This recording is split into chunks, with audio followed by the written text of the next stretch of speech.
Oi, pessoal, boa noite. Tudo bom com vocês?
Pessoal, vamos começar.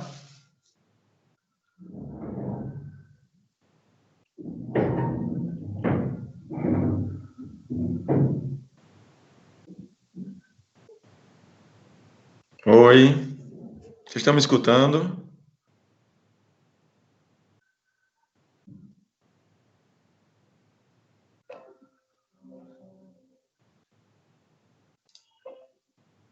Certo.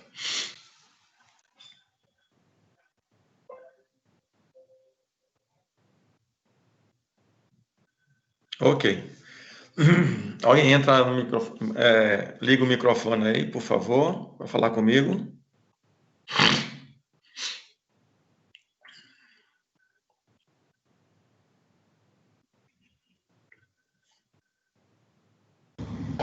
Oi, professor. Oi, é Vitória? Isso. Vitória, como é que você está? Tudo bom? Tudo bem, graças a Deus, por aí. Coisa boa. Até agora tudo em paz. Aqui tá Olha, uma loucura, cheia de discussão de política. Oi, fala de novo, por favor. Aqui tá uma loucura, cheia de cardição de política. Mal a gente escuta a aula agora. Tu moras aonde? Em Cupira. Vixe, Cupira, meu filho. É Corre loucura. quantos cada em cada política aí em Cupira? Menino, isso aí é um mistério, viu? Cupira danadinha, né? Cada vive política aí, né? Na verdade, essa região todinha aí, o pessoal é muito fanático. Briga, mata, morre. É impressionante. É, verdade. E o pior que é essa região todinha aí, né? É sim. Não é ali perto Cupira fica mais perto de Panelas, né? Fica entre Panelas e Agrestina. Você vê, ó, Altinho é violento, Agrestina, se brincar, é mais violento. Cupira,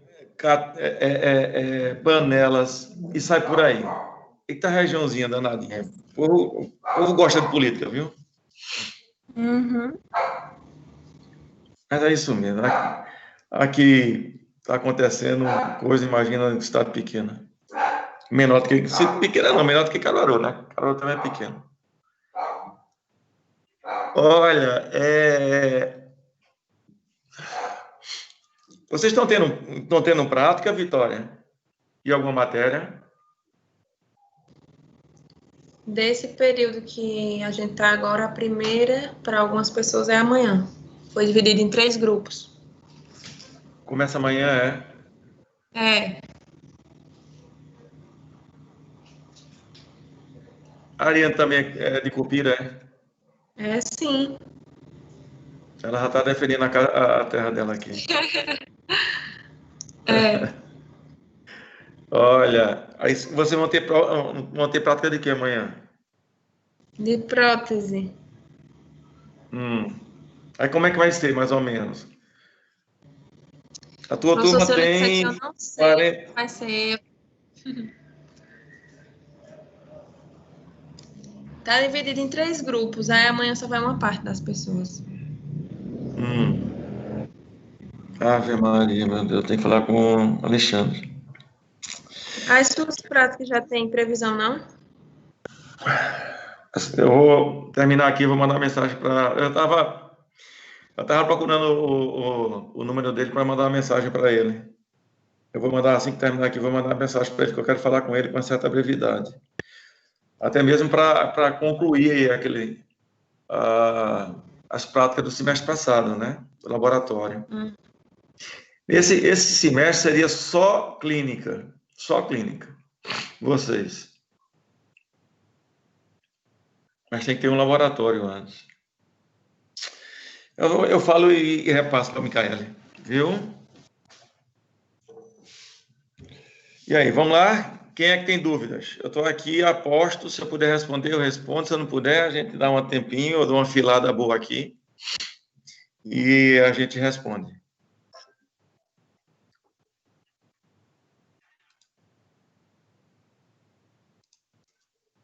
Quem que começa?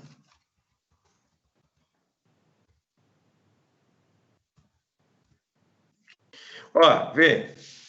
Deixa eu começar a facilitar a vida de vocês. Nós tivemos aula de alterações pulpares e alterações periapicais.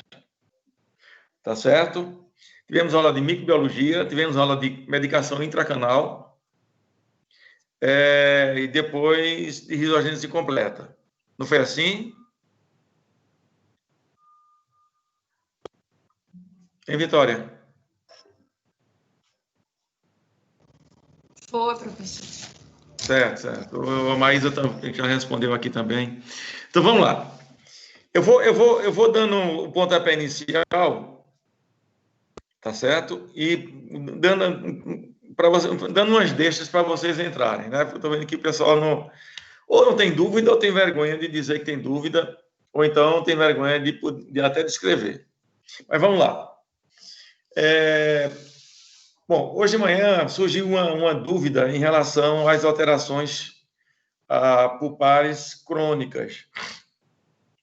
Teve uma aluna que chegou e perguntou como foi, meu Deus? Deixa eu ver se eu me lembro. Sim, que eu tinha dito para ela que na hiperplasia... Eita, desculpa, Luciana, vou colocar agora. Pronto, vai começar a gravar. Ela tinha dito que ela falou que eu tinha dito que nas alterações pulpares crônicas de hiperplasia pulpar não se fazia tratamento endodôntico, a gente fazia uma pulpotomia. Vê, isso não é verdade. E é verdade. Isso é uma meia verdade. Vê, vamos falar um pouquinho sobre a serosa, né? Não, agora deu um branco danado agora.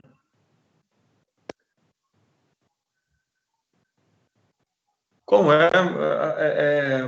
pulpotomia crônica hiperplásica, pulpite hiperplásica e fibrosa, né? Não é bem fibrosa, é outro nomezinho, mas é tecido fibroso. Daqui a pouco eu me lembro.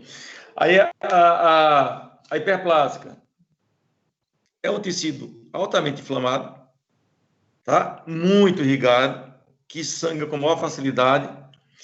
A gente viu isso em pulpotomia, que para que uma polpa, para que a gente venha fazer uma pulpotomia para dar certo, a polpa tem que sangrar, tá? Se ela sangra é porque tem vitalidade, mas ela também não pode sangrar indeterminadamente. Então, ela sangra, a gente faz uma compressão com pelotinhas de algodão, ou então com gases estéreis, e ele para o sangramento, ele não passa muito tempo sangrando. Então, uma polpa dessa, hiperplástica, é uma serosa, né? Então, uma polpa dessa, ela é um tecido altamente inflamado, então não serve para a gente fazer tipo uma pulpotomia definitiva. Até porque tem um fator preponderante nessa situação. Geralmente, esse tipo de pulpite, ou uma ou outra, ela tem o quê? Tem grande destruição da coroa. Na grande maioria das vezes, é um primeiro molar, mais ainda, molar inferior. Que geralmente os pais negligenciam, pensando que são dentes descidos ainda, dente de leite ainda. Então, deixa para lá, deixa estragar. E quando vai para o dentista diz que já é permanente. Em suma, então, a coroa está muito destruída. Então, o que é que a gente pode fazer? Primeiro, vamos supor que esse dente tenha erupcionado na faixa de 6 anos, que é justamente a faixa etária que ele erupciona. E esse dente vem a dar problema na criança com 8 anos de idade. Então, a gente sabe que a média de formação está dentro mais ou menos da média de formação do ápice radicular. Mas, geralmente, nesse período ainda está aberto. E a gente sabe que porque quando eu dei essa aula para vocês, eu tinha algumas limitações em relação ao que dizer, porque algumas coisas vocês iam ver mais adiante. Então, se eu me atesse muito a esse tipo de coisa, ia perder muito tempo, e essa aula seria dada, como a gente deu, em risogênese completa. Então, geralmente, esse ápice não tá completo. E uma das como é que se diz? Uma das técnicas para a gente desenvolver o ápice radicular completamente é justamente a apsigênese, que é com tecido vivo. Nesse caso, a gente poderia fazer um tratamento à base, uma apsigênese. Agora, por ser um dente que tem a coroa muito, muito destruída, geralmente a gente precisa de um retentor intrarradicular, porque a restauração somente não vai suportar a quantidade da carga mastigatória. Então, a gente poderia muito bem fazer o quê? Uma pulpotomia provisória. Isso foi o que eu falei para ela. Para depois, eu falei para vocês, tenho quase certeza que também falei para vocês, para depois, em outro momento, fazer uma pulpectomia, aí sim, definitiva. Tá certo? Em ambas as situações. Tanto uma quanto a outra. Então, a gente faz uma pulpotomia, provisoriamente, para depois a gente fazer uma pulpectomia, uma endodontia radical. Remover todo o tecido pulpar, da coroa e também do ápice articular. Tá? Dos canais radiculares. Tá certo? Então, isso é uma técnica que a gente pode utilizar. Tá? Um artifício que a gente pode utilizar. Mas nunca fazer uma pulpotomia desse tipo e deixar como definitivo, porque a gente sabe que futuramente a gente vai ter que colocar um retentor intrarradicular. Tá certo? Então, nesses casos, geralmente, no caso de coroas bem destruídas, essa técnica é provisória. Depois a gente faz a definitiva. Tá bom? Que vai ser um tratamento endodôntico radical. Deixa eu ver outra coisa. Tá. A gente tem basicamente 2 tipos de pulpite. Tirando as crônicas, as agudas, nós temos basicamente 2 tipos de pulpite. Uma reversível e a outra irreversível. A gente sabe que numa pulpite reversível, alguma coisa está incomodando aquela pulpa, tá certo? E o paciente tem às vezes uma leve sintomatologia que é agudizada, é alterada, é aumentada com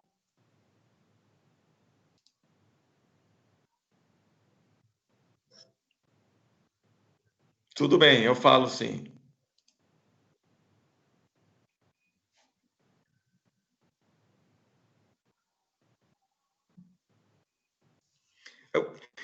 Maísa, a gente vai começar, vamos, como já dizia Jack, o Estripador, vamos por partes. Vamos sedimentar isso aí, tá bom? Então, a gente vai falar das alterações pulpares e perapicais, aí depois a gente vai progredindo, tá certo? Mas eu vou chegar aí. Inclusive, vou até tomar nota para não esquecer. Um momentinho só.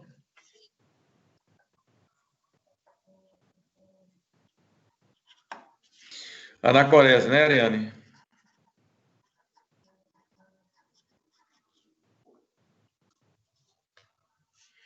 Com certeza, falarei sim.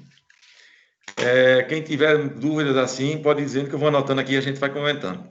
Tá certo? Então, na pulpite aguda reversível, geralmente é por conta de uma cárie, tá certo? Que tá prejudicando, está injuriando, está inflamando a polpa. E que essa polpa, de vez em quando, faz uma sintomatologia no paciente. Tipo assim, ele toma alguma coisa gelada, incomoda, toma alguma coisa quente, ele incomoda, alguma coisa doce, muito condimentado, aí dói. Mas o tipo da dor é o seguinte, gente, para a gente descobrir se é uma pulpite aguda, reversível ou irreversível, tá certo? A gente tem que fazer a anamnese. A gente tem que falar, ver, um dos fatores preponderantes para a gente descobrir qual o tipo de pulpite que está acontecendo é na anamnese. Na anamnese, a gente vai fazer o quê? A gente vai fazer, perguntar ao paciente se o dente dói, como dói, se a dor é provocada, se é espontânea. Se for espontânea, existem momentos para ela doer, se é durante o dia, se é à noite. Se é uma pulpite, como é que se diz? Se é provocada, se dói com quente, se dói com frio, se dói com doce, se dói com sal, se dói com condimento.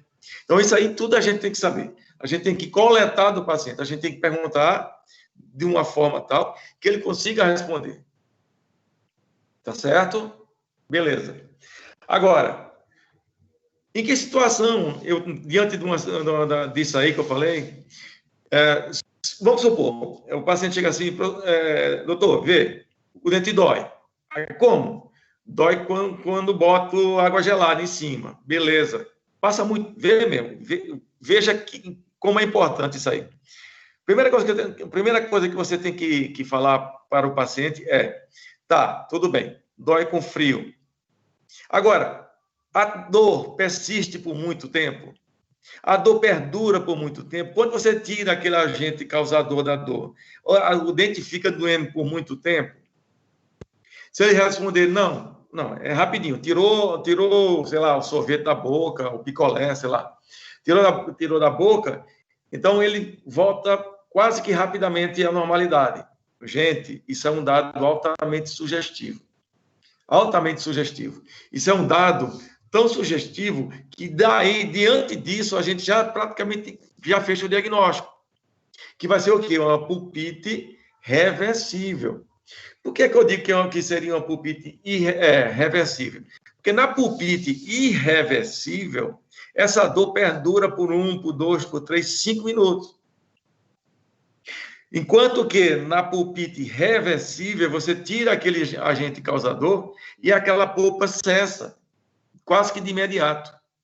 Então, existe uma diferença muito grande entre um e outro. Na pulpite reversível, a dor cessa de imediato. E na pulpite irreversível, perdura por alguns minutos. Então, praticamente, aí eu já defini qual o tipo de pulpite que o paciente está sentindo. Outra, o paciente chega no seu consultório desesperado, logo cedo da manhã, com os olhos inchados porque não conseguiu dormir. Dor noturna, aguda, tá? Ao ponto de não deixar o paciente dormir e que dói, quando ela está doendo, você bota água gelada na boca, passa a dor, isso é uma pulpite irreversível. Numa situação dessa, não precisa nem fazer nada. Quando o paciente chegar e diz, doutor, estou com o paciente, estou aqui sem dormir, passei a noite toda acordada, isso aí já acende aquela luzinha. Beleza. E como é que está isso aí? Olha, doeu. Outra coisa, toda vez que eu deitava, o dente doía mais. Eu passei a noite toda sentava. Então, não tem o que fazer. anestesia e inicia, pelo menos, como é que se diz? A urgência para o paciente. Tá? Que tipo de urgência seria? A remoção total da polpa. Isola o dente, anestesia, isola e remove todo o tecido pulpar e coloca, numa situação dessa, dá para colocar o Tosporin, com aquela forma que eu falei para vocês, de ponta de papel absorvente. Tá certo, pessoal? Então, a gente já sabe basicamente o que é uma pulpite aguda, a sintomatologia, o quadro clínico de uma pulpite aguda reversível e irreversível. Tá? Não tem muito o que fazer. Me diga somente uma coisa. Numa situação dessa, qual o tipo de solução irrigadora que eu vou utilizar para fazer o preparo biomecânico de uma pulpite aguda irreversível?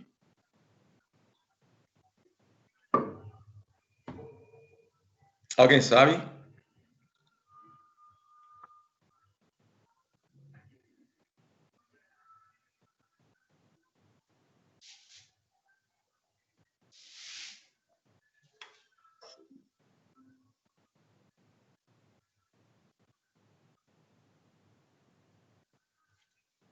Mas qual? Qual a concentração, Breno?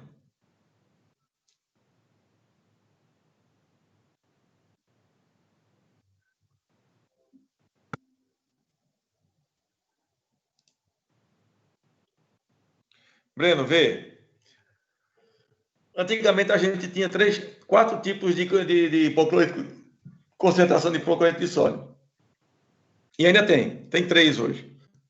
Liquididac a 0,5%, Milton a 1% e soda clorada a 2,5%. Só que esses 2,5% da soda clorada hoje, antigamente era a solução de Labarraque. E a soda clorada era de 5,25%. Era quase que uma água sanitária pura. A água sanitária chega a 6%, 6 ponto alguma coisa. Tá certo? Então, vê, a gente utiliza esse hipoclorito de sódio a 2,5% na condição de dente necrosado. Assim, mais frequentemente ainda, com reação periapical crônica.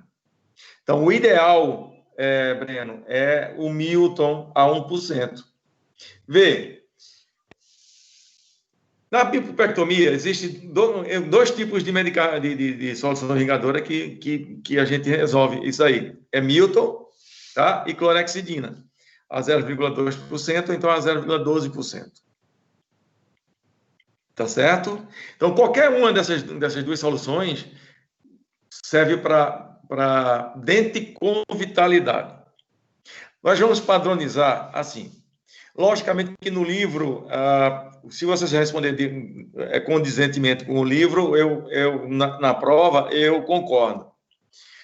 Na clínica, a gente vai fazer da seguinte forma: dente com vitalidade, Milton. Dente sem vitalidade, com ou sem reação, 2,5%. Hipoclorito a 2,5%. Certo? Repetindo.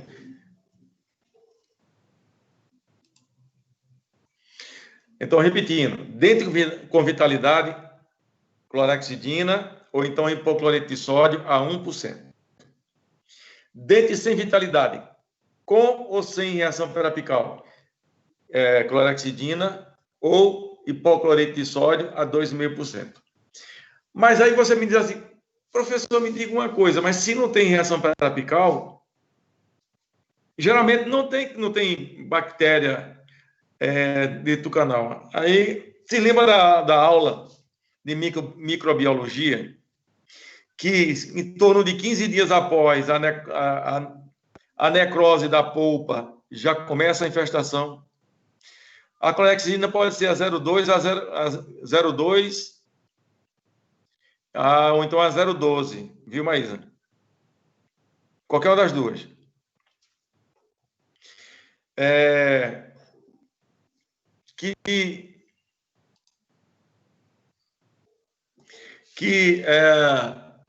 Como é que se diz? que logo após a necrose pulpar, em pouco tempo começa a colonização, as colônias de bactérias começam a acontecer no interior do canal. Tá. Quem é que vai me dizer há quanto tempo aquela polpa necrosou? Ninguém vai me dizer. Ninguém em sã consciência vai dizer assim, não, tem 2 dias e meio. Ave Maria. Que precisão danada. Então, pelo sim, pelo não, nesse caso, é melhor a gente pecar por excesso do que pecar por falta.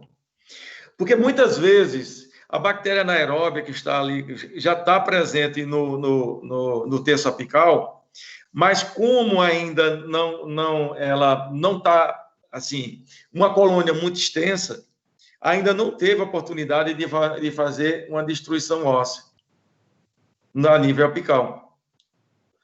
Tá certo? E a gente sabe o que é uma reação periapical, radiograficamente falando. Eu acredito que é melhor abrir o microfone para falar do que escrever. Alguém sabe? Se souber, entra abre o microfone. Entra no microfone, é complicado, né? Abre o microfone e fala comigo, por favor.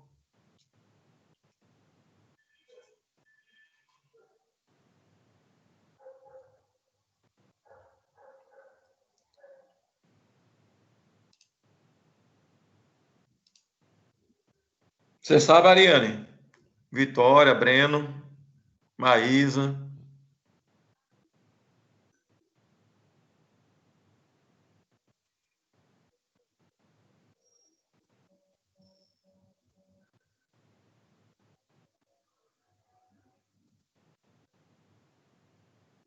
Ninguém?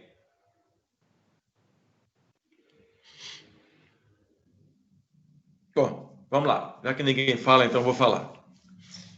Eu fico agoniado quando, assim, passa muito tempo mudo. Pessoal, vê.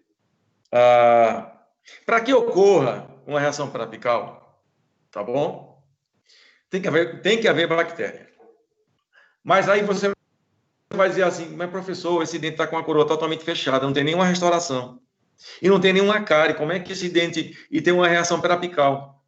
Como é que o senhor diz que aquele dente tem uma infecção endodôntica se ele está totalmente rígido, não tem nada, não tem ranhura, não tem fratura, não tem trinca, não tem restauração, não tem cárie, não tem nada. A gente viu, tá? Que está provado cientificamente que mesmo um dente com a coroa totalmente rígida pode, se tiver uma área radiolúcida, aquela área radiolúcida é proveniente de uma infecção endodôntica. Pode ser por espaço periodontal, pode ser por anacorese, Ariane. Você queria que falasse aqui, já começa a falar aqui. Pode ser por anacorese, pode ser por N situações. Trauma, pode ter sido um trauma por ponto de contato prematuro. Em suma, algumas etiologias podem ter acontecido. Tá certo? Então, se existe uma reação periapical, o que é uma reação periapical? É provocado por bactéria. Tá certo? E o que é que acontece ali dentro do osso? O organismo se sente agredido pelas enzimas daquelas bactérias. E o que é que ele faz? Ele manda para aquela região, além de células de defesa do organismo, ele manda também para aquela região clastos. Clastos. No caso, osteoclastos. Para quê? Para que ele faça uma lise óssea aqui e faça um isolamento daquela ponta de raiz. Então, aquela ponta de raiz praticamente não está fazendo parte mais do organismo. Por quê? Porque não tem irrigação. Se não tem irrigação, aquela bactéria não necessariamente não cai na corrente sanguínea. Então, não vai dar a bacteriemia transitória. Tá? Então, o que é radiograficamente, histologicamente, clinicamente falando, é o quê? É uma cavidade que o organismo promove para isolar aquele dentro do resto do organismo, porque aquilo ali é uma infecção. Tá? E essas bactérias que colonizam o canal são bactérias altamente nocivas para o sistema como um todo. São altamente nocivas para uma parede inflamada. Porque quando essas bactérias elas caem na corrente sanguínea, se porventura ela passa daquela bacteriemia transitória, então se ela passa por algum órgão que tem alguma parte dele com inflamação, elas adoram esse tipo de situação. Ambiente inflamado. Então, se tiver algum problema na parede do coração, ela se instala, a articulação ela se instala, e sai por aí. Por isso que o organismo isola aquele dente. Tá certo? Então, vê, se não tiver, o que é como é que se forma uma reação periapical? É o quê? É uma infecção de longa duração, de longa resistência, de boa resistência orgânica, tá certo? E baixa, como é que se diz? Alta resistência orgânica e de baixa virulência. Basicamente, ela é definida dessa forma. Logicamente que com o livro tem uns floreados, bem mais bonitos, tal. Só estou dizendo aqui para você, para encurtar a história. Mas, basicamente, é isso. Baixa virulência, alta resistência orgânica, tá? E de longa duração. Então, se tem bactéria ali dentro,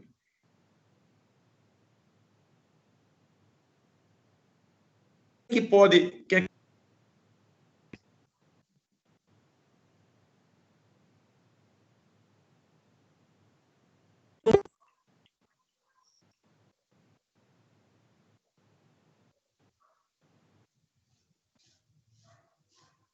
Hein, pessoal? Hein, Breno? Qual o tipo de bactéria que coloniza o ápice radicular?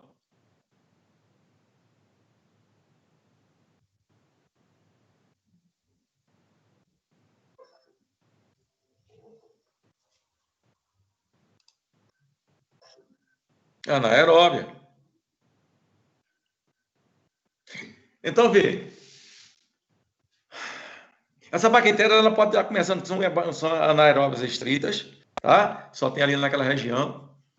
Então, ela pode estar começando a colonizar aquele ambiente, aquele terço apical. Então, não deu tempo do organismo sentir aquilo ali.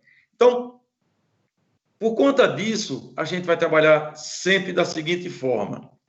Dente com vitalidade. Eu já falei para vocês e vou repetir. Eu sei que eu vou falar outras vezes. Então, não vou dizer pela última vez. Sangrou é inflamação. Se é inflamação, não é infecção. Então, se tem uma inflamação, a gente vai utilizar 1%. Hipoclorito de sódio, 1%. Se não sangrou, ocorreu o quê? A necrose. Não existe uma plaquinha, um leitor digital. Faz tantos dias e tantas horas que essa polpa necrosou. Não existe. Então, a gente não tem capacidade de discernir exatamente, de entender, de compreender como foi que aquela polpa veio a necrosar. Então, a gente vai utilizar hipoclorito de sódio um pouco mais efetivo, que vai ser a atual soda clorada, 2,5%. Tá certo? Me diz uma coisa, é necessário fazer uma limpeza foraminal em dentes com vitalidade?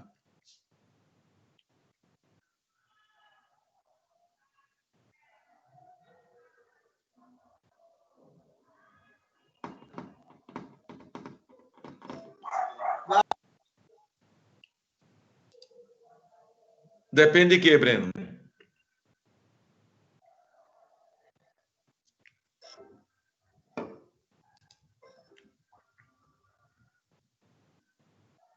Breno, vê.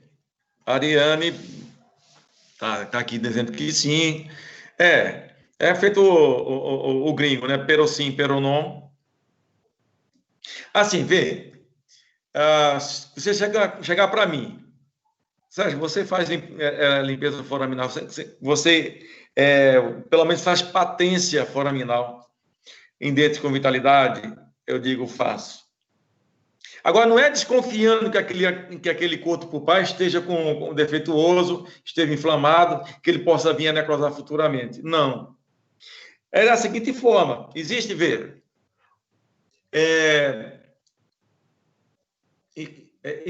pode acontecer, não deve, mas pode acontecer, que aquele tratamento endodôntico que a gente fez, futuramente pode dar algum problema e, de repente, tem que retratar. Tá? Então, se o primeiro instrumento apical inicial, foi uma lima número 10, se eu ampliei até uma lima número 30, vamos supor, se eu for retratar aquele canal, se o canal tiver curvatura, eu não vou conseguir mais acessar o forame, porque eu ampliei demais, eu saí de uma lima número 10 para uma lima número 30. Então, eu não tenho mais capacidade de voltar, de retomar o comprimento real do dente. O comprimento real do dente compreende o quê? O forame. Então, como eu não sei também que aquela polpa está totalmente rígida, aquele coto pulpar está inflamado o suficiente para depois, em um futuro próximo, vir a necrosar, então, particularmente, eu faço patência foraminal. E ainda passo outra lima. Eu utilizo geralmente 2 limas. Vai dar algum problema? Vê. Inclusive, eu falei isso para vocês. Lá em Araraquara, o pessoal, ele respeita forame. Eu até disse, brincando, que respeita como se fosse um M de uma criança virgem. Tá? Mas já lá em Minas Gerais, tinha um professor de Deus que escreveu livro, inclusive o livro dele é muito bom, que tem agora, o filho dele está dando continuidade ao trabalho dele, que ele diz o seguinte: eu tiro, lógico que eu tiro, porque ele chamava o forame o corpo de cocôzinho da endodontia. Tá? Não sou eu que disse, não. Ele disse numa plateia de 2.000 pessoas lá no Recife. No livro dele não tem, que ele não ia colocar no livro dele, mas ele falou. Nesse dia eu estava lá e foi a maior alegria do Rio, quando ele falou isso. Então, estou replicando o que está entre aspas, o que ele falou. Então, se porventura o coto pulpar fosse de suma importância para o sucesso do tratamento, lá em Araraquara, toda a endodontia daria certo. E já lá em Minas Gerais, não daria certo. Por quê? Porque de Deus fez uma legião de profissionais. E esses profissionais ensinaram para outros profissionais, e outros. Então, em Minas Gerais, nenhuma endodontia dá certo. Então, o que eu quero dizer é, você mantendo ou não, mantendo ou tirando, pode dar certo ou pode não dar certo. Tá certo? Então, porque, vê, no início da minha carreira, e principalmente porque eu aprendi a minha endodontia na faculdade, era Mário Leonardo, assim, ipsilite. O meu professor se formou lá no interior de São Paulo, em Araraquara, foi aluno de Mário Leonardo, então o cara, tudo que, até os slides de Mário Leonardo, ele copiou para levar para Pernambuco, lá para o Recife. Então, eu fui educado dessa forma, aprendi dessa forma. Eu, quando comecei a dar aula lá na outra faculdade, eu estudava por Mário Leonardo, tinha que estar estudando sempre, e até hoje eu estudo, né? Agora mesmo, antes de iniciar essa aula, eu estava estudando um artigo, lendo um artigo sobre microbiologia, especificamente o fecalis. Então, a gente tem que estudar sempre. Então, depois que eu me entendi de gente, a gente teve uma hora que a gente disse, não, vou cortar o cordão umbilical e agora vou fazer do jeito que eu acho que é certo. Tá certo? Então, quando eu cortei o cordão umbilical, eu comecei a... Eu era assim, tá? Um burro puxando uma carroça. Depois que eu cortei o cordão umbilical, abri o leque. Aí eu tinha minhas dúvidas e tinha até receio até de pensar sobre aquelas dúvidas, quanto mais falar sobre aquelas dúvidas. E depois que eu cortei esse cordão umbilical, eu comecei realmente a pensar como uma mente, assim, querendo expandir os horizontes. E eu notei, eu percebi que, tirando ou não tirando, fazendo muita endodontia, dava certo do mesmo jeito.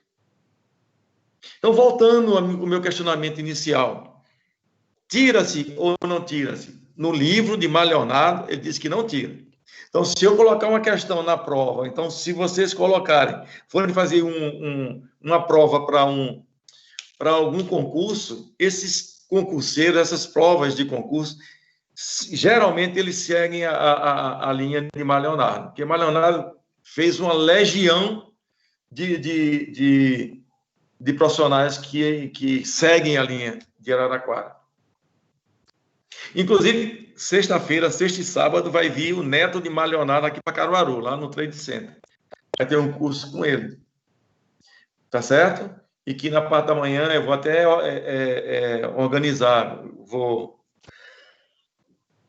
ficar presente lá. Então,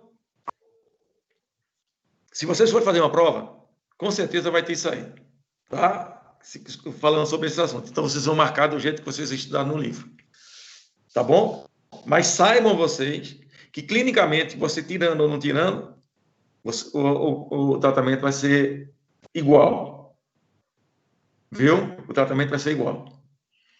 Tá certo, pessoal? Então, voltando. Dente com vitalidade, a gente pode ou não tirar. Tá certo? Patência, pode ou não fazer patência. Tá bom? Dente sem vitalidade, com ou sem, veja, com ou sem reação periapical. Limpa forame? Sempre. A bio, talvez. A necro, com ou sem, sempre. Ah, professor, mas pode ter corpo pulpar. Quem é que me disse que esse corpo pulpar tem condições de permanecer naquele local? Se futuramente ele não venha necrosar. E a gente sabe que um tecido necrosado pode gerar infecção. Vocês estão acompanhando o meu raciocínio? Ou estou sendo muito rápido?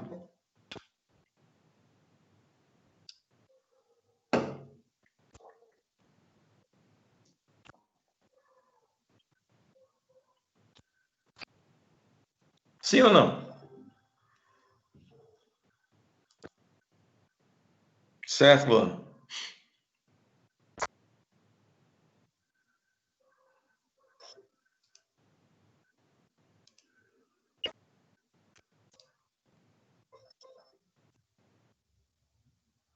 Beleza.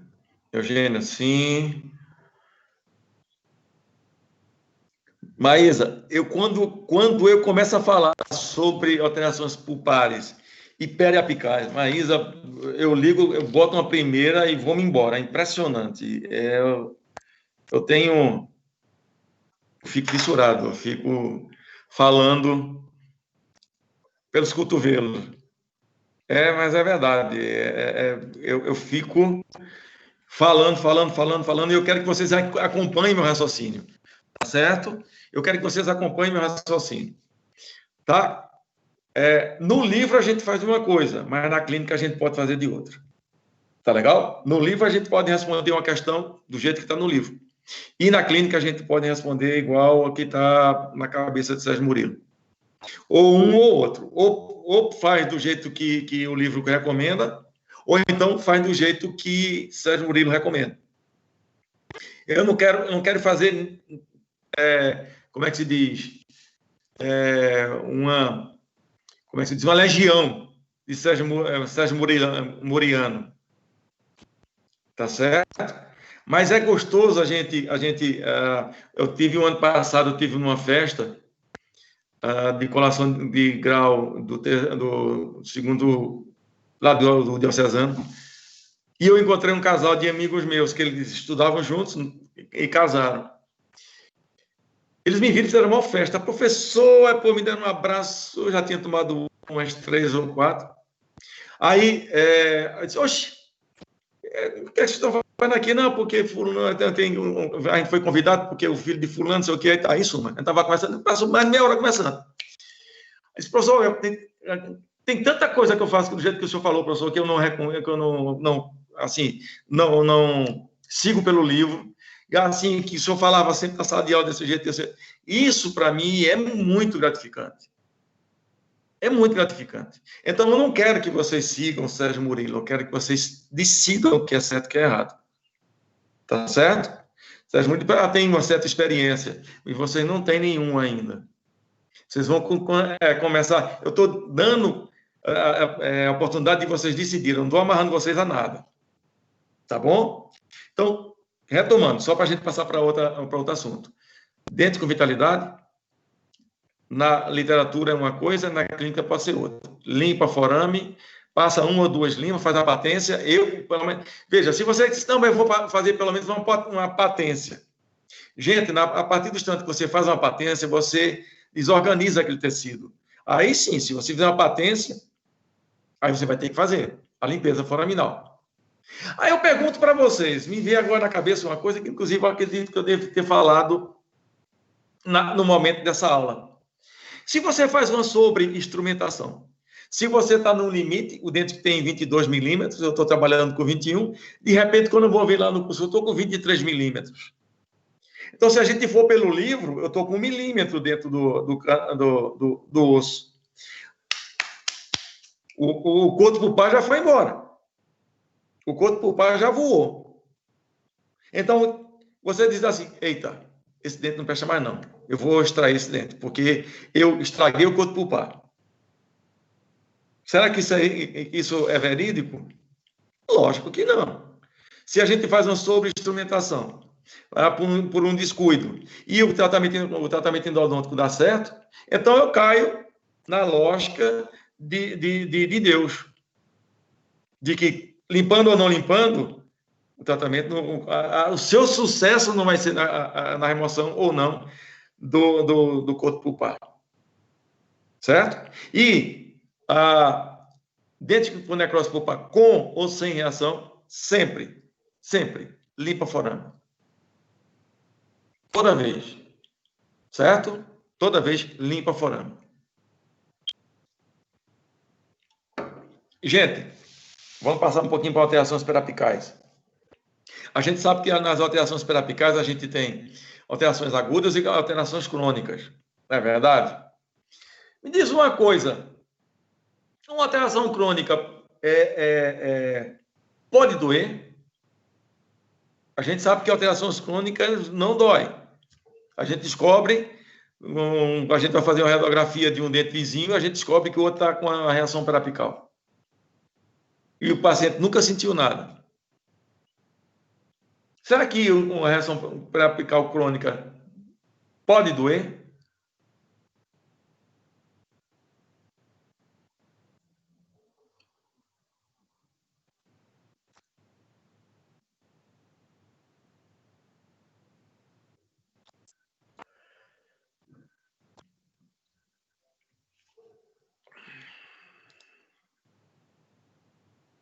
Quem aqui também não acha que não, ou acha que sim?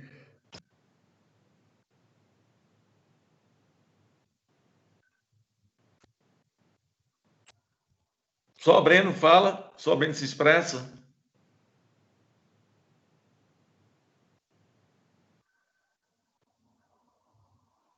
Breno, vê, já que todo mundo calou. Olha, existe a possibilidade? Não, né? A Isa também falou que não. Vou falar especificamente agora para os dois. Isso também, logicamente, para toda a turma, tá certo?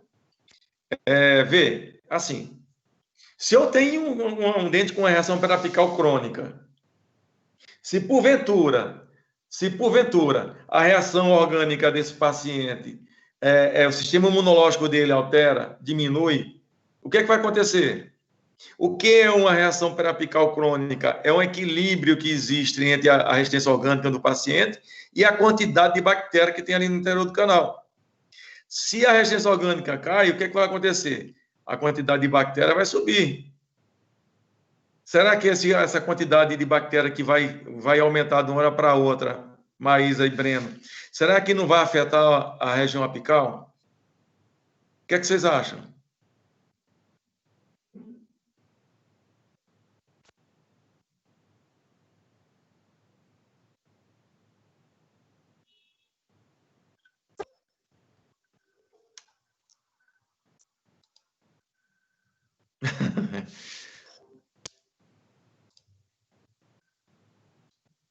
Breno, tu é volúvel, isso, Breno? Já está mudando de ideia? Brincadeira, Breno, brincadeira. Lógico que sim. Vai agudizar. Por que que vai agudizar? Porque a resistência a resistência do paciente vai cair, a quantidade de bactéria vai subir. A quantidade de... Quem é que provoca dor? A picanha no dente, depois de necrosado? Bactérias anaeróbias. A gente não viu que a melaninogênese provoca dor? É um dos que provocam dores a nível apical? Quem é que provoca pus?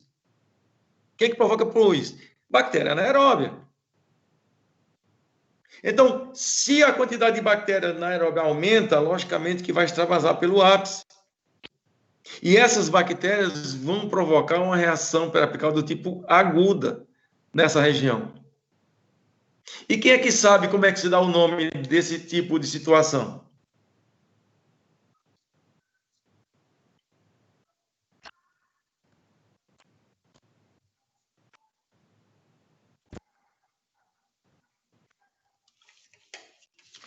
Está fácil demais.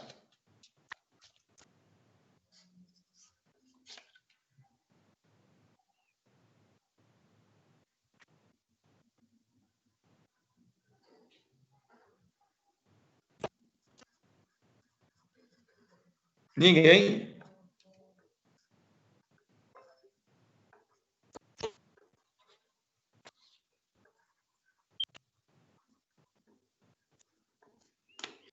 Não.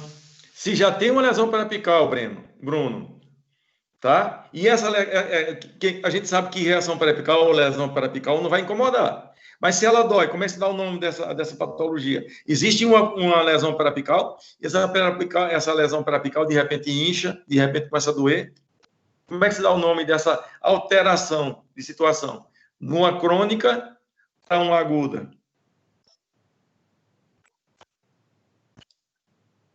Abscesso. Como é o nome desse abscesso, dessa situação?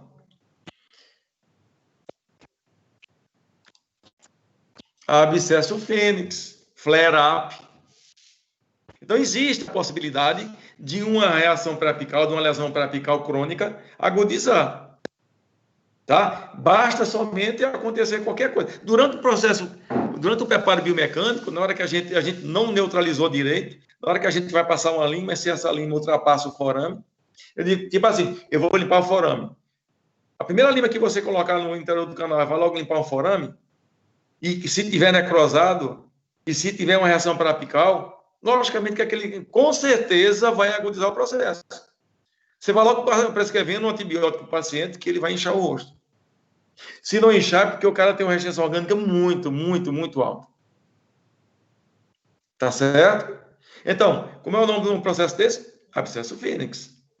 Ou flare-up. Então, a gente sabe que na fase aguda a gente tem 3 tipos de abscesso. Na fase inicial, em evolução e evoluído. Na fase inicial, a gente sabe que a coleção purulenta se localiza no espaço periodontal. Então, ele não tem para onde escoar, não tem para onde correr, não tem nenhuma perfuração óssea para ele escoar. Então, a dor é muito forte. Tá? Na hora que a gente abre a câmara, por si só, aquela coleção purulenta vai drenar. E quando perfura o ápice, a região apical da lâmina dura, ou lateral, mas geralmente é na região apical, então tem o quê? O pus entra no trabeculado ósseo. Então, de certa forma, alivia um pouco a dor do paciente, porque sai daquela pressão, daquela chaleira, tá? Daquela panela de pressão em tempo de explodir. Tá? É feito uma panela de pressão, você mexe no suspiro dela e ela começa a liberar vapor, então a pressão interna desaparece, diminui. É a mesma coisa naquela região, quando ocorre uma perfuração, o pus vai para o trabeculado ósseo, então diminui um pouco. Agora, o que é que vai acontecer? O pus vai se disseminar para dentro do trabeculado ósseo e não perfurou mais nenhuma outra cortical, uma cortical vestibular. Então, nessa cortical vestibular, a gente vai ter o quê? Um edema apical, duro. Por que duro? Porque só fez inchar a cortical óssea da parede vestibular. Então, você passa o dedo e sente aquele edema bem duro, bem consistente. Tá certo? E é dolorido.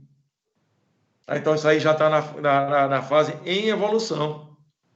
E quando ele é evoluído, é quando ocorre uma perfuração, né? Em ambas as tábuas, tanto vestibular quanto palatina.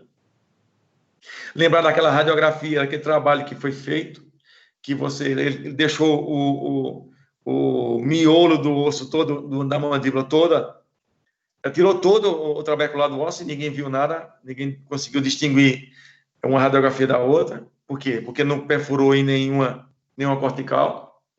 Então, quando perfura, o que vai acontecer? Aquele tecido purulento vai para onde? Vai para tecido mole. Então, incha o olho, faz edema aqui, pode provocar edema de glote, angina Ludwig, tá? Pode provocar, como é que se diz? Uma situação mais grave a nível de maxilar superior, preencher as áreas nobres, como o seio maxilar, tá certo? Então, isso aí são os processos agudos. Os processos crônicos, a gente tem o abscesso crônico, tá? Que a principal característica dele é a terminação esvoaçante. A gente não consegue identificar realmente o limite externo dele, só vê o interno. Já o granuloma a gente vê todo o conteúdo dele, o limite totalmente delimitado. Agora, sem a cortical, tá? Ou aquele halo radiopaco. E o cisto, que é muito parecido com o granuloma. Agora, a única diferença é que, radiograficamente, ela parece um halo radiopaco. Tá certo? Então, basicamente, as alterações pulpares e perapicais são essas daí.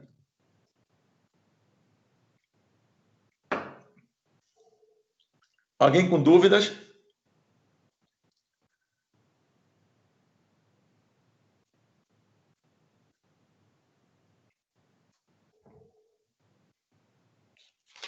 Sim ou não?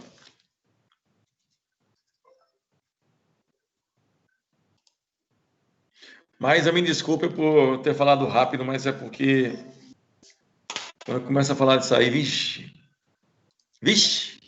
é feito matuta. Você gosta de farinha, ele faz vixe. Pronto, beleza. A gente viu que agora, meu Deus, que foi. Obrigado, Maísa. Beleza. Tá certo. Então, vamos lá. A gente viu agora microbiologia. Menino, o que é que você não sabe sobre microbiologia? Vê, você sabe que é uma infecção primária e secundária, não sabem? Se alguém tiver dúvida, responde que não. Quem ficou calado é porque sabe. Certo, Jânio já respondeu aqui, dizendo que sabe. Ariano também. Então, pronto. A primária já está dizendo, é a primeira. Então, é tipo um flare-up de uma alteração de resistência orgânica do paciente. Ninguém mexeu, tá? Mas aconteceu aquela infecção primária.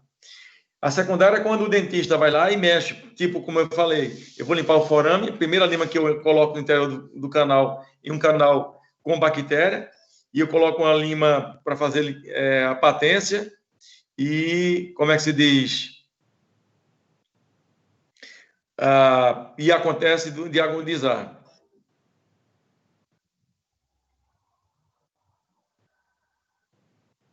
Como assim, Ariane? Mista por quê?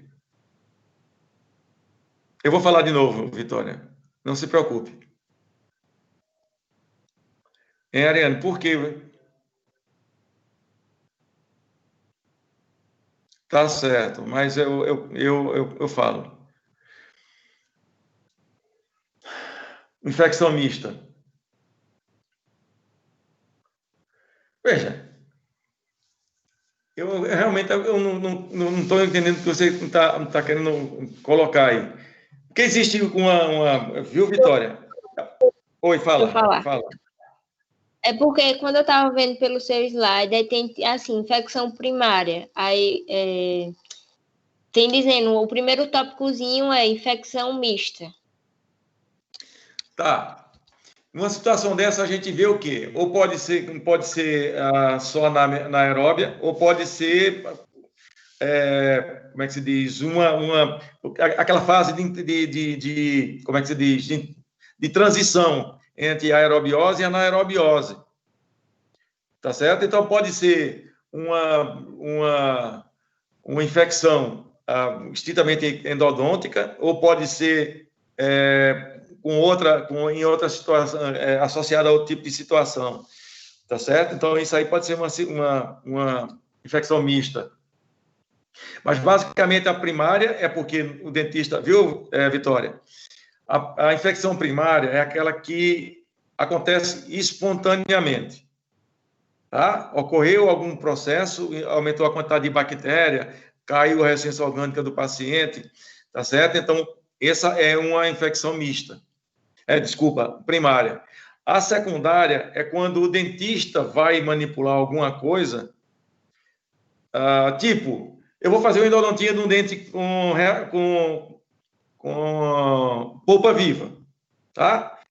Estou fazendo uma endodontia com uma pulpite aguda irreversível. Preparo, obturo, bonitinho, tal. Depois de 6 meses, 1 ano, o paciente volta, vou fazer uma radiografia. E antes era o quê? Uma polpa vital. Polpa vital não tem reação periapical. Tá? Por quê? Porque não tem bactéria. Só tem reação periapical quando tem bactéria. Aí, meses depois, o paciente volta lá, você vai fazer uma radiografia e tem uma reação periapical. E antes não tinha. Então, o quê? Isso aí é uma infecção secundária, porque quem provocou foi o dentista. Com certeza, você levou bactéria para o interior do canal. Não limpou bem o... Entendeu? Pronto. Não limpou bem a câmara pulpar, deixou o tecido cariado. Tem tecido gengival invaginando para dentro da cavidade. Gente, quando a gente vai iniciar um tratamento endodôntico, lembra-se do semestre passado, a gente tem que fazer o quê? Remoção de todo o tecido cariado, até mesmo antes de abrir a câmara pulpar, remoção de todo o tecido cariado, remoção de indutos, de tártaro, placa bacteriana, e remoção de hiperplasia gengival. Tá certo? Por quê? Porque isso é tudo fonte de infecção. Tudo fonte de infecção. Tá? Vamos ver. Vocês sabem como é o nome daquela bactéria que ela não... Ela consegue sobreviver mesmo após o preparo biomecânico, mesmo após a colocação do hidroxicálcio?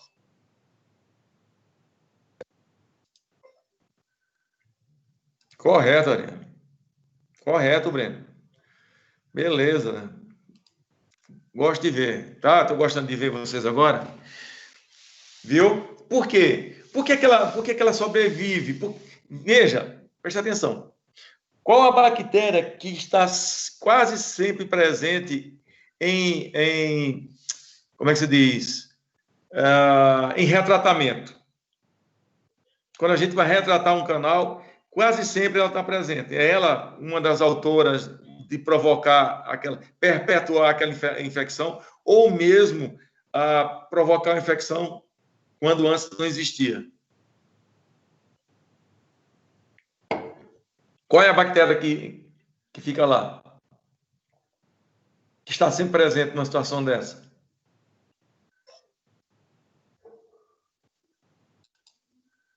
Anaeróbia? Beleza. Anaeróbia, sim, mas qual delas?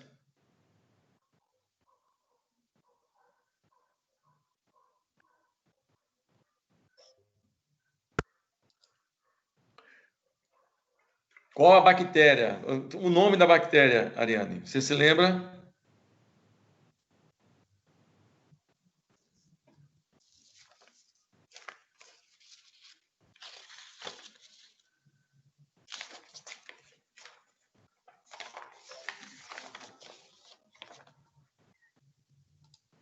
Fecalis. Gente, está provado que em dentes com que a gente vai retratar, fizeram uma experiência, vê, em dentes que deram problema, que ia ser extraído, aí fizeram o quê? O retratamento, primeiro, retrataram, e depois, porque já tinha sido, se retratou, é porque já tinha sido feito um tratamento de canal, então, tiraram aquele dente e fizeram pesquisas para saber o tipo de bactéria que estava lá. Em quase todas as unidades radiculares, o fecalis estava presente. O fecalis estava presente. Então, ele é um dos responsáveis pelos fracassos endodônticos. Chama-se fecalis. E o fecalis, ele sobrevive ao preparo químico-mecânico, certo? Sobrevive à medicação intracanal, viu, Maísa? Sobrevive à medicação intracanal, seja ela hidroxicálcium, seja ela triquezoformalina. Por quê? Porque tanto o hipoclorito de sódio, quanto a clorexidina, quanto o hidroxicálcio cálium, eles são efetivos em bactérias anaeróbias. Mas só que eles só são efetivos quando em contato direto. Eles não são efetivos em contato, em que não esteja em contato, esteja à distância. Então, por isso que a gente não consegue eliminá-los. Por quê? Porque eles têm a capacidade de entrar profundamente na massa dentinária, nos túbulos dentinários. Então,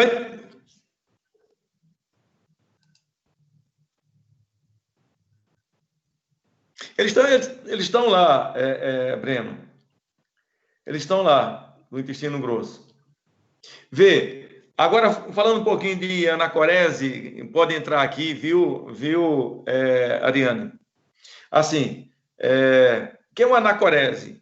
A anacorese é hematogênica, como você falou. Vê, o que foi que eu falei? Que bactérias que gostam, que caem na corrente sanguínea, quando ele percorre todo o organismo, todo o sistema venoso e arterial, quando ele passa por uma área inflamada, ele gosta de ficar ali.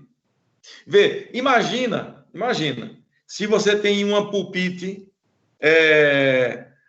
ou crônica, ou aguda, irreversível, se, porventura, houver uma bacteremia transitória, como esse coto pulpar vai estar inflamado, o que vai acontecer? Vai acontecer de entrar bactéria por aquela, vai se alojar naquele coto pulpar. Então, ele pode penetrar pelo forame por conta disso. Então, o que é uma anacorese? É o quê? É uma percolação, uma infiltração pelo forame apical. Entendeu, Ariane?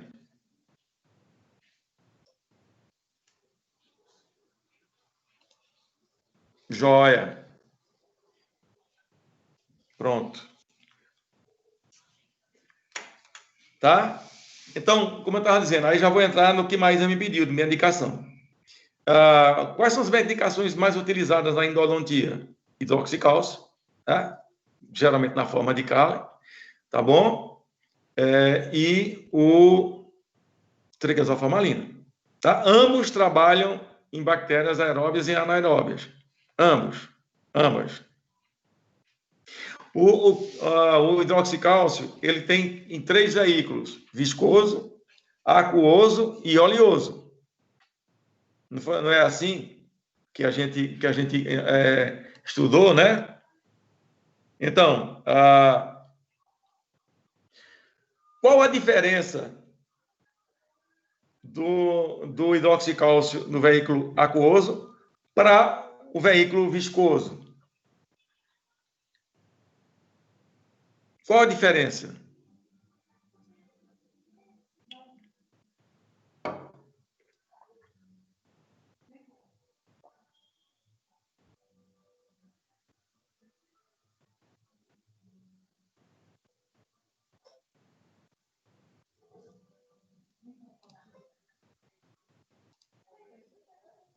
Ok. Luan bem acertado. O quê? Quando eu pego o hidroxicálcio, quando eu misturo com água, oxigênio,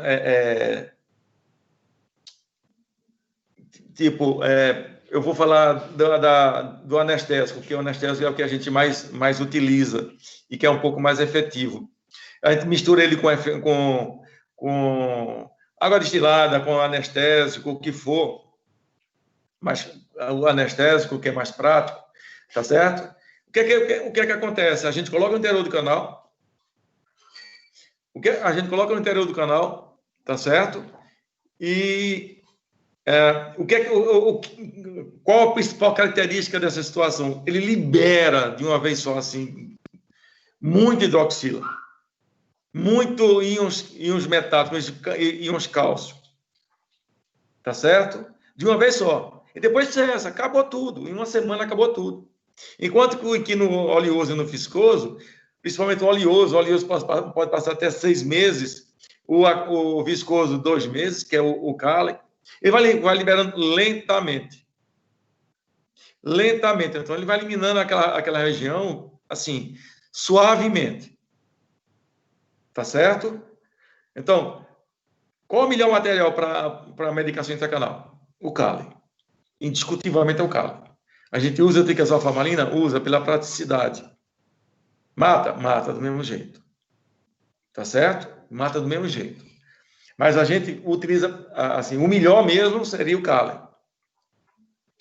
Me diga uma coisa, naquela região, no terço apical, onde tem bactérias anaeróbias, como é o pH ali naquela região?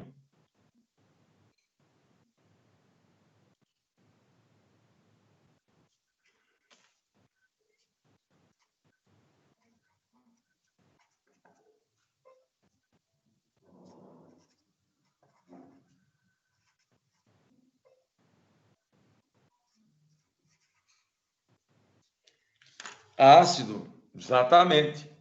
Então, vê, a gente sabe que o pH do hidroxicálcio ele é alcalino e muito alto, em torno de 12,6, 12,8. Então, ele transforma aquela região ácida em uma base, e neutraliza aquela região todinha. O que é que acontece? Quem é que elimina as bactérias? As hidroxilas e o pH é alcalino alto. É isso que elimina as bactérias. Tá? Então, isso para o Kali é muito bom, porque ele vai liberando lentamente, ele não dá aquele choque agudo, né? Ele vai liberando lentamente e vai eliminando lentamente aquelas bactérias.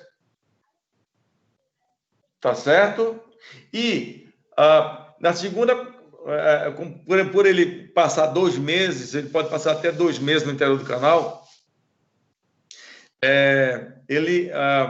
quando a gente for fazer uma radiografia, a gente já vai notar alguma coisa a nível de reação parapical.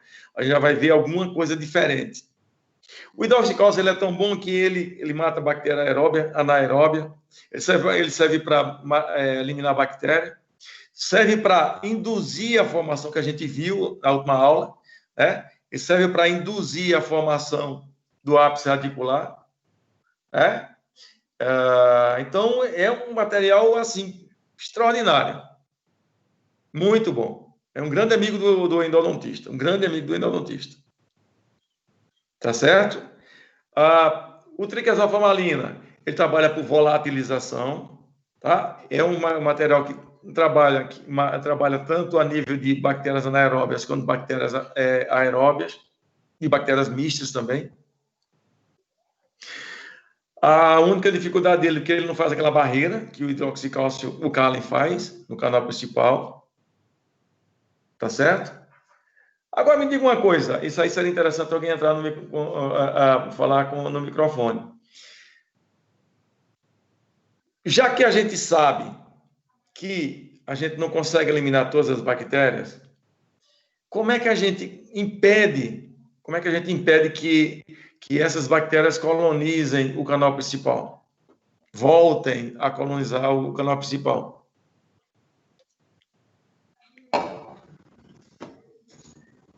Eu acho que é fazer a limpeza ao máximo que você puder, né? Tá, mas e depois, Vitória?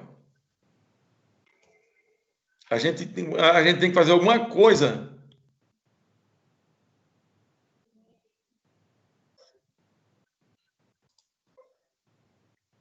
Exatamente.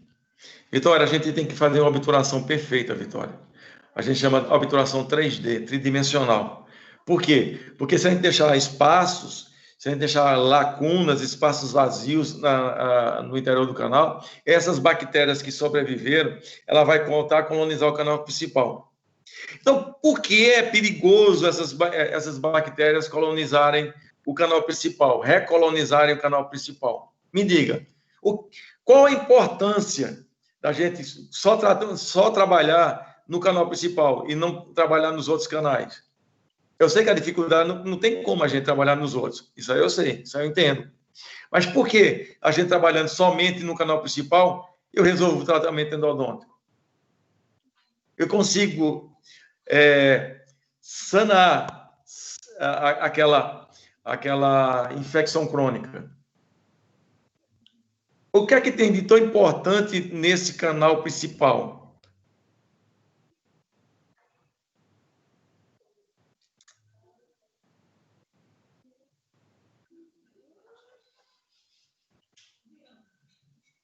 Qual a estrutura anatômica que é tão importante?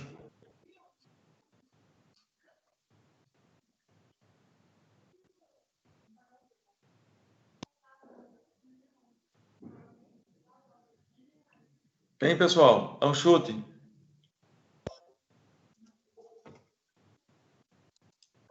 Forame. Forame, Ariane. E todo mundo que está aqui presente. Forame. Forame é o meio de comunicação, é a área, é o acesso que o canal dentinário tem comunicante com o resto do organismo. Então, existe o canal dentinário, existe o limite de CDC, e existe o quê? O canal sementário. Então, na união do canal sementário com o dentinário, tem o quê? Tem o forame. E esse forame é a via principal de acesso ao corpo, ao organismo. Então, se eu obstruo aquela região, principalmente o terço apical, que é onde tem as bactérias mais nocivas, se eu faço uma excelente compactação ali naquela região, o que é que vai acontecer? Aquelas bactérias que queiram recolonizar o canal principal não têm acesso ao forame. É por isso que é tão importante a gente fazer uma obturação. Aí você diz assim, Sérgio, qual é mais importante? O preparo biomecânico ou a obturação? Ambos. Mas o mais importante de tudo é a modelagem. Porque sem uma modelagem bem feita, eu não consigo irrigar. Se eu não irrigo, eu não bato bactérias. Sem uma modelagem perfeita, eu não consigo obturar. Se eu não consigo obturar, eu não consigo evitar que essas bactérias recolonizem o canal principal. Tudo volta, tudo conflui para a modelagem. E é por isso que eu massifico, fico mastigando sempre isso aí com vocês. Aquela modelagemzinha pífia, que você coloca 2, 3 instrumentos, não vai adiantar de muita coisa, não. Tá certo? Medicação intracanal, como é que estamos? Precisa falar mais alguma coisa? Se precisa, fala, para a gente comentar.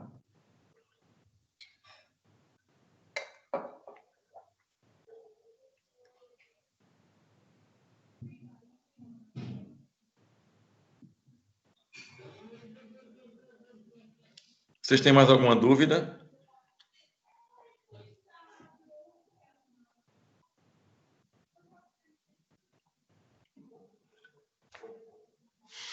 Então, vamos lá. Quais são as dúvidas que vocês têm em relação a... Me diga uma coisa, como é que se dá o nome do tratamento de formação radicular? Ok, obrigado, Ariane, pela resposta. Como é que se dá o nome, o tratamento, a técnica para fechar o ápice radicular em dentes sem vitalidade pulpar?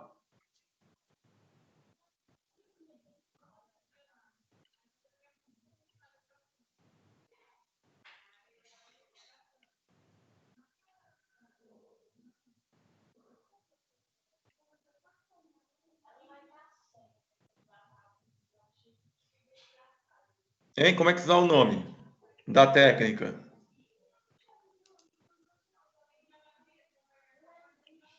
Alguém mais?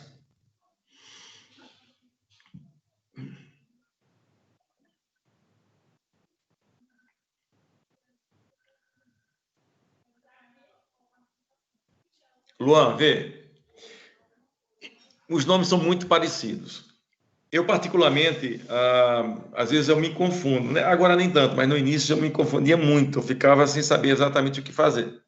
Teve uma vez que eu fiz um trabalho para apresentar no Congresso, justamente sobre essa situação clínica. E eu consegui me enrolar durante a aula que eu estava dando. E quando eu percebi, eu digo, pô, já foi. Porque são nomes bem parecidos. Ó, tá vendo? A Ariane colocou a psificação e você, Luan, colocou a psigênese. Lembre-se que gênese é vida. Vida leva o quê? A polpa vital. A psificação não tem mais polpa vital. O dente está oco, o canal está oco, só tem bactéria lá dentro. Então, quando tem polpa vital, é gênese, tá? É vida. Ápice, a região apical. Vida na região apical. E ali o quê? A psificação. Você vai vai fechar sem a polpa vital. Lembra sempre disso, que você nunca esquece. Nunca mais você vai esquecer isso. Tá certo? Bem, a gente tem, na psificação, nós temos basicamente duas técnicas. A psificação, em polpa necrosada a gente tem duas técnicas. Uma é a psificação e como é o nome da outra?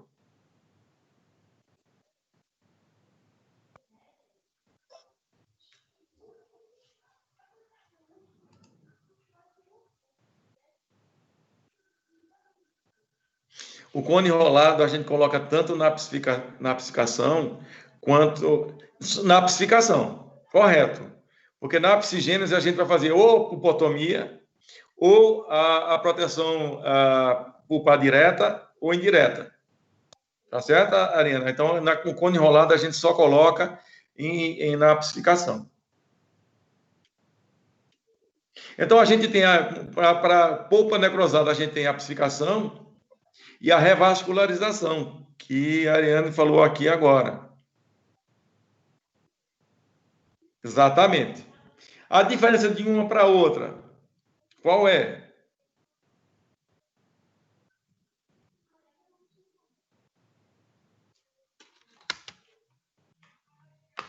Qual é a diferença de uma para outra? O resultado final. Não na técnica, né? A técnica não tem nada a ver uma coisa com a outra. A técnica é totalmente diferente.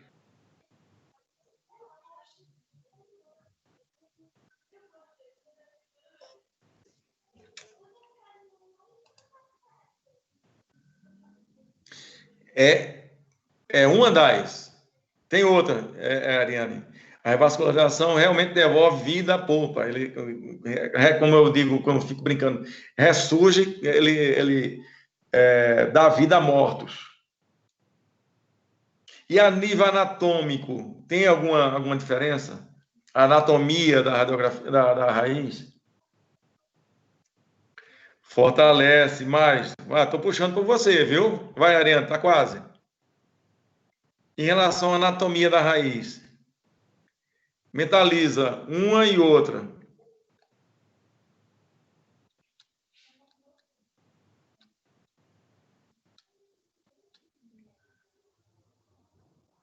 Tu sabe, Ariane, bora? Falta um tiquinho de nada.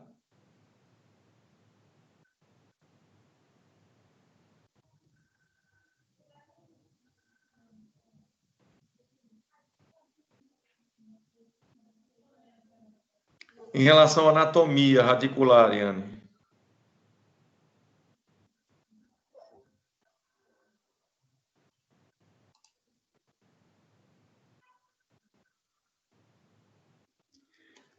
Não fica aparecendo. É verdade.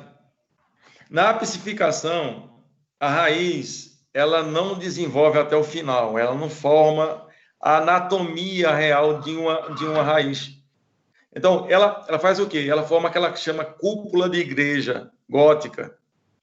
É uma bola, ela fica arredondada na ponta dela. Então, se um dente, o comprimento real de um dente, quando parou, estacionou o desenvolvimento dele, tiver 18 milímetros, ele vai ter, no final, ele vai ter 18, no máximo 19 milímetros. Então, já na revascularização, ele tem a capacidade de dar a forma real daquele dente. Então, ele cresce igual ao dente vizinho. Então, anatomicamente, a diferença você vê, como você falou, fortalece as paredes laterais, então o canal fica mais estreito e as paredes mais grossas, coisa que na apicificação as paredes continuam delgadas, dependendo, logicamente, do tempo da formação radicular, que houve o acidente, tá? E já na revascularização, não. Ele continua crescendo, a raiz continua desenvolvendo. Tá certo? Na psicogênese, logicamente, se a polpa vai ficar, como é que se diz, com vitalidade, tá?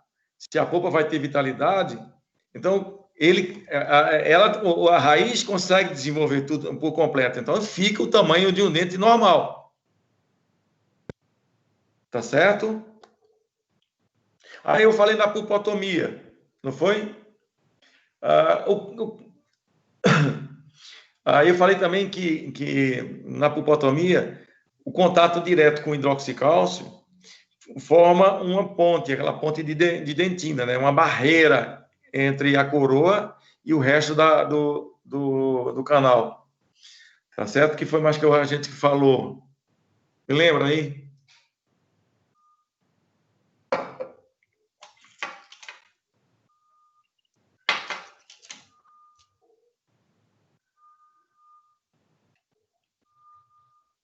Na psicogênese, existem 2 tipos de tratamento fundamentais, assim, básicos.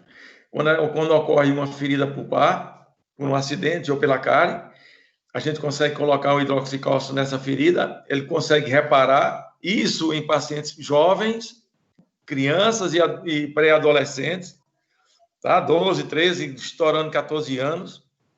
Por quê? Porque ali dentro ainda tem muitas células formadoras de dentina, os ameloblastos, os odontoblastos, desculpa.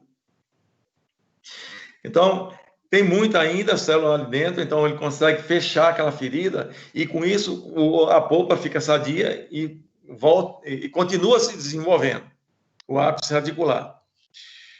Ou então, quando já a ferida é muito grande, compromete muito a estrutura radicular, a estrutura coronária, a gente pode fazer uma pulpotomia, que também ele continua desenvolvendo. Aí eu falei para vocês que gente adulta, pessoas adultas, se acontecer uma ferida, não vai haver reparação, aquela ferida vai perdurar e nunca vai fechar. E até um exemplo de um paciente que aconteceu comigo lá no consultório.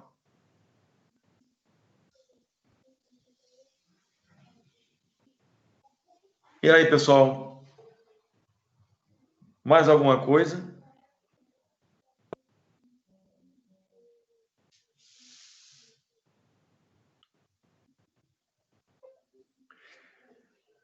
Gente, basicamente, a gente fez uma pincelada legal. Falamos de todos os assuntos. Todos os assuntos.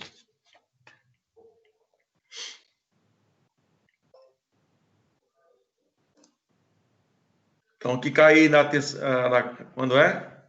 Na quarta-feira, né? Sim, a prova toda fechada, não vai ter nenhuma questão aberta, tá certo? 5 alternativas. A quantidade de 15. Eu estou falando, Breno. A quantidade de 15 a 20 questões, tá certo? Múltipla escolha, como eu falei, 5 questões e só. Prova não é difícil. Estou terminando de fazer. 2 horas, Ariane. 2 horas de prova. Dá demais para fazer. Tá bom? Dá demais para fazer uma prova até de 40 questões. Tá bom? Então, você já conhece o meu sistema de prova. Não tem muito bicho. Eu não enrolo muito. Sou bem direto, bem incisivo. Não fico arrodeando, feito caracol. Tá certo? Eita! Daqui a pouco daqui a pouco vocês querem a noite toda, até meia-noite. Começar de 8 de...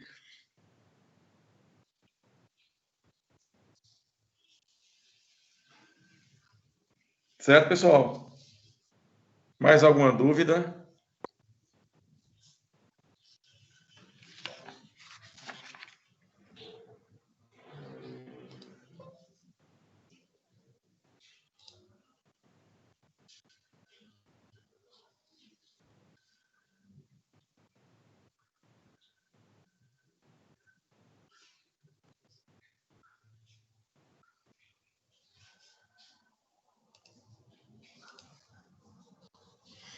Tá certo. Dá uma estudadazinha, vice Maísa. Não tem muito bicho não, viu? E até porque eu faço muita questão que eu falei na sala de aula. Geralmente, como eu falo muito, quem fala muito explica melhor, né? Quer dizer, aborda mais temas. Eu vou falar, viu, Bruno? Assim, abrange mais os tópicos, né? O assunto. Viu? Eu tenho essa facilidade, então, muita coisa que eu falo na sala de aula, eu aproveito nas provas. Não tem muito o que fazer, não, viu? Bruno, vê, a psigênese acontece em dentes com polpa vital. Por nada, Maísa. Viu, Bruno? Polpa vital, a psigênese, vida, tá? Tá? Então, vida o quê? Polpa. Então, a polpa está com vitalidade.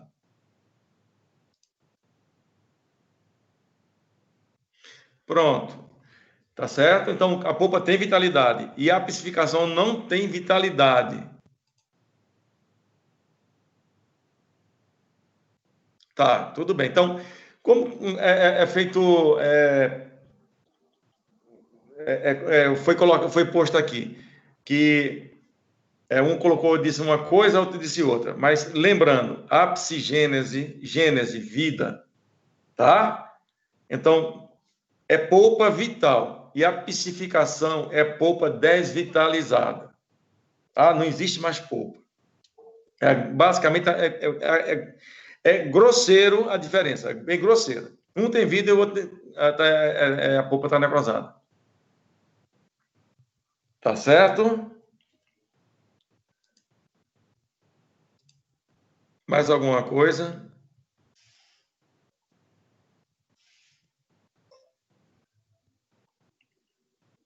Pronto, Maísa. Aí dá uma puxadinha que desenrola bem, viu, Maísa? Nem se preocupa. E dúvida, Pode falar direto comigo pelo celular, não faço questão não. Bruno, Breno, Jonathan, com quem for aí. Não faço questão não. Eu estou trabalhando, eu não respondo, mas assim que eu estiver parando de trabalhar, eu respondo.